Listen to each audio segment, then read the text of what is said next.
Our GPS, you know, we don't leave the house today without your iPhone, with your GPS. Could be Google Maps, could be Waze. Which one are you using? Google Maps. You should use Waze because it's Israeli invention. It's very good. Anyway, no, yeah. So you always have your GPS. We don't go anywhere without it. Your cello GPS is your thumb. Your thumb shows you the position. When it's low position, it's always under the second finger. So if you're in first position, it will be under F in first position, or B flat, or E flat, or C.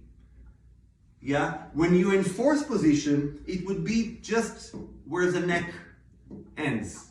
That's your signing point. However, also when you go to A, but when you go to thumb position, it becomes really interesting, because it shows you what I call the street name.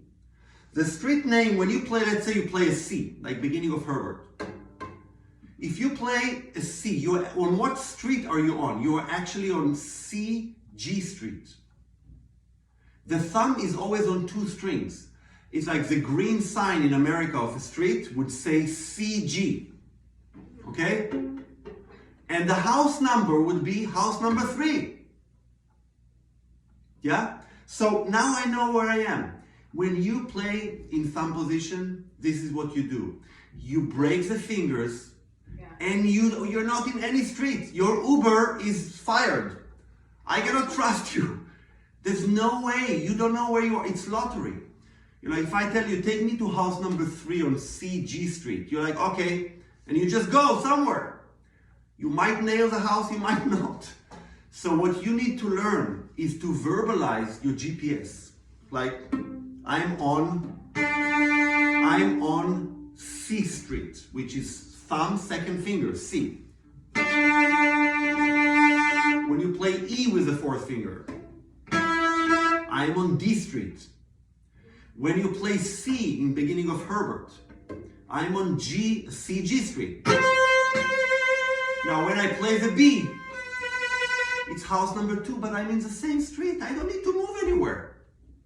The problem with the GPS, that it can be your best friend, showing you where you are, but it can become your biggest enemy. Because if you press the green sign of the street, I don't see any more a street. I'm dead, I'm done. And what people do usually, even if they know the street name, they press on it. So nobody can see it or feel it anymore. The street GPS sign is never pressed to the fingerboard unless you use it, unless you actually play that note. So the biggest secret for us cellists is how to show the street but not to press it. Okay? So when I play house number 3, my thumb should be gently, basically dead, showing me CG Street. So when you, now without the bow, put your third finger on the C and gently tap the street GPS. Now, but put the third finger down. You're doing 2 different things with one hand. One is gravitated towards the fingerboard, and the other one is gently tapping the top of the string, not more. Now, while you're doing it, can you activate the vibrato? Now you're doing 3 things. See, it's hard to play the cello. But you need all elements. If you do this, you're eliminating 2 elements that are important. You know, the decoration and the location. So, these elements take a lot of practice in order to feel fluent with it. You know, to become a cab driver in London, a black cab, takes 3 years of studies before you pass it. 3 years! Yeah, you can't go through all those streets without really knowing, and that's the same on the cello, many more years of study. Yeah, so if I play a C, the first thing I would like you to do is to be able to verbalize the GPS. So whenever you play a note in thumb position, play 2 bows on it, eliminate rhythm, or maybe let's start with 4 bows. and say the name of the street. CG. CG.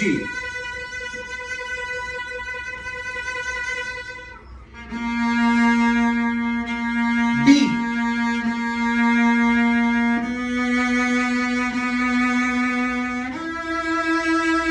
Neck. I call it neck.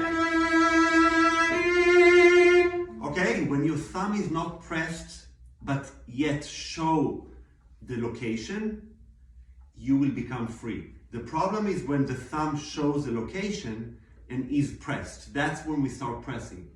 And that's what happens. So when you play, you have to make sure that the thumb is completely dead. It's just showing you the street name. So what you can do, I hope you play scales every day, is to do a 1 octave scale with 2 fingers. You can do it with 2 and 3, starting from, let's say, from G. G major, 1 octave.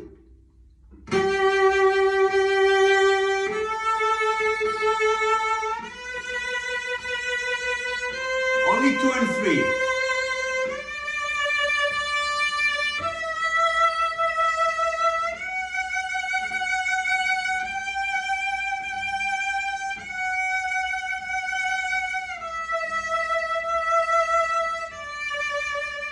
Now, you do it once and then you start verbalizing the thumb. So now, your thumb is too high. Like if you would actually check and not just verbalize it, you will see that third finger should always meet the octave.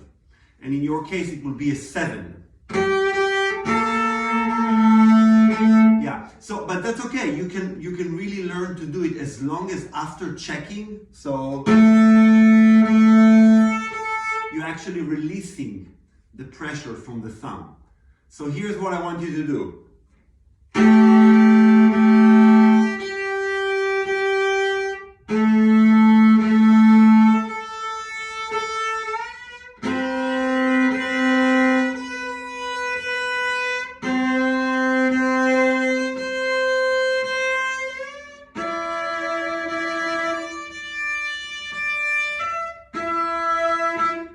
That's really hard. But that really puts a stamp on knowing where you are and the location.